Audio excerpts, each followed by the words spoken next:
לשתות מים. הנה, בבקשה. בוא נחזיק את הכוס. יאללה, איזה עלו. Well, this is an incredible story for everybody coming together. Never in my experience has 4 or 5 different agencies come together to bring 200 custom-designed wheelchairs to Israel. The ministry in Israel brought it into the country, paid the customs, delivered it to our front door, the front door of every agency you see here. So we want to thank you. Herzog Hospital was established in 1894. We have the largest department in chronic respiratory care for adults and children in Israel. The beauty, the miracle, custom-designed wheelchairs.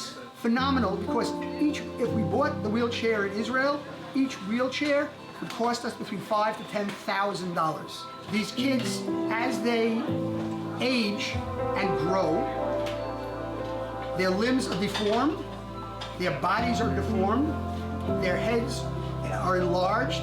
Putting them in a regular wheelchair doesn't work.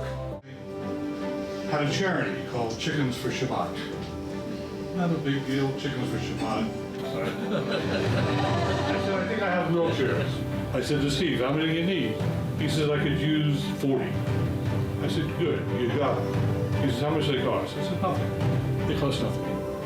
If I could do chickens, I could certainly do wheelchairs. Right? So from chickens to wheelchairs is how we got here. I got a guy out of Philadelphia who could shift 4 rounds in Israel, and I got a guy in Israel who can turn around and deliver them to a hospital. I had the great honor of working with the team from Hope Haven yesterday. They provided us with 15 chairs, and we were able to set up for 3 children. We are very happy to start this collaboration with you. We do hope to see you again, because I think that you guys are doing amazing work and providing us with equipment that we so much need. Thank you so much, Bill, for making this.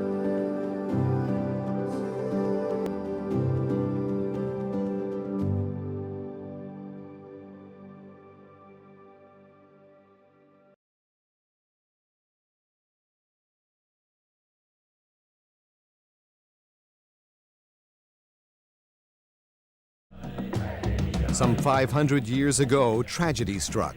Ethiopia's Christian emperor Ishaq dealt rebellious Jews a crushing military defeat. He demanded they convert to Christianity or lose the right to own land. Ultimately, most Jews were forced off their land. When Solomon's temple in Jerusalem was destroyed, the Jews were exiled, dispersed in all directions. We never forgot what was written in the Torah. We kept on praying to return. We have no written history, but our forefathers say we came to Ethiopia through Egypt and the Sudan to the Ganda region. We were born a Jew and we will be forever Jew.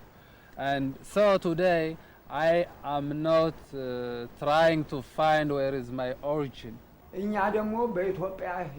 The point is, we came to Ethiopia, and our forefathers fought to remain Jewish, and they passed down their tradition to us.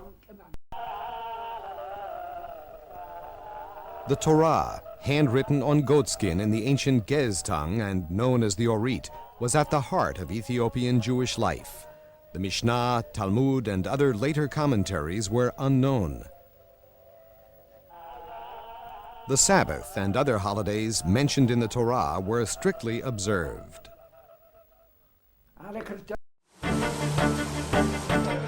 In 1978, a letter arrives in Israel. It sparks a modern exodus. And one of them somehow managed to send a letter to Israel saying, we are here in Sudan, we are stranded, we need your help us. The plea comes from an unlikely source. Fleeing famine, civil war, and religious persecution in their homeland, a desperate cry for help reveals a lost community of Jews in Ethiopia. We walked for more than 3 weeks in order to get to Sudan. The Ethiopian Jews claim to be one of the original 12 tribes of Israel, lost for 2,000 years in Africa. When the Israelis decided that the Ethiopians were indeed Jews, one of the 12 lost tribes of Israel, they realized that they're going to have to smuggle 20,000 people out of East Africa, a region almost universally hostile to Israel. It was an almost impossible task.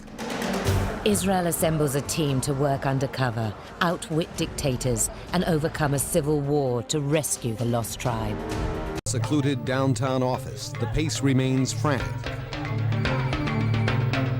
Only a handful of Israelis know of this room's existence or its purpose. It is the eve of Shabbat, the Jewish Sabbath.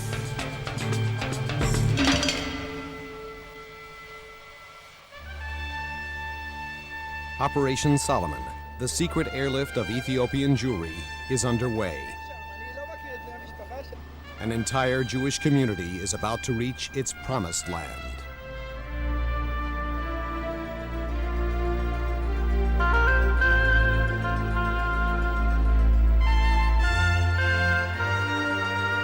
The Jewish world will celebrate their homecoming, yet the origins of Beta Yisrael, these black Jews from Africa, will remain a mystery.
The mesmerizing lights of the Israeli coast.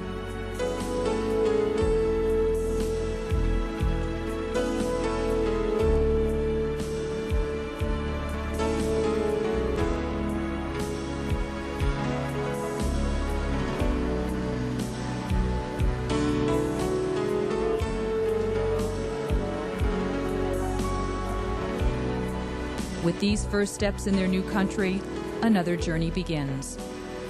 Awaiting are temporary shelters, the shock of a different culture, and starting a new life.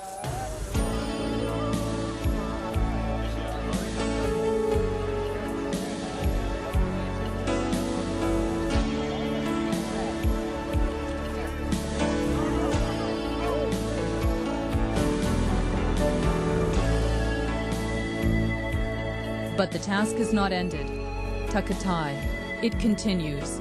As long as there is a Jewish child in Ethiopia, Rick Hodz, Benny Harel, and Zimna Baharani will be there too.